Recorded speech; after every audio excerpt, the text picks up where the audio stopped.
all the movies that she has coming out. There's a lot of premieres, there's a lot of clothes, there's a lot of স্পাইডারম্যানের সেটে 2016 সালে প্রথম দেখা, বন্ধুত্ব থেকে প্রেম, এরপর প্রকাশ্যে সম্পর্ক। এরপর গত বছর জেন্ডায়ার হাতে হীরার আংটি দেখে শুরু হয় টম ও জেন্ডায়ার বিয়ের গুঞ্জন। এবার সেই গুঞ্জনে এলো নতুন মুখ।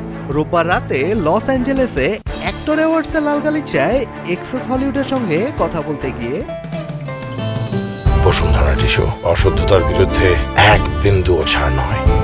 জেন্ডায়ার দীর্ঘদিনের স্টাইলিস্ট লরোজ বলেন, বিয়েটা হয়ে গেছে, তোমরা মিস করেছো। y'all. The wedding already happened. Y'all missed it.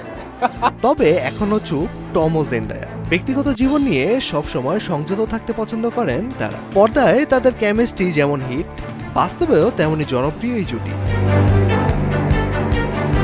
তবে আনুষ্ঠানিক ঘোষণা না থাকায় ভক্তদের মনে এখনো একটাই প্রশ্ন, সত্যি কি গোপনে বিয়ে করেছেন হলিউডের এই জনপ্রিয় জুটি? মিসবাউদ্দিন, কালের কণ্ঠ।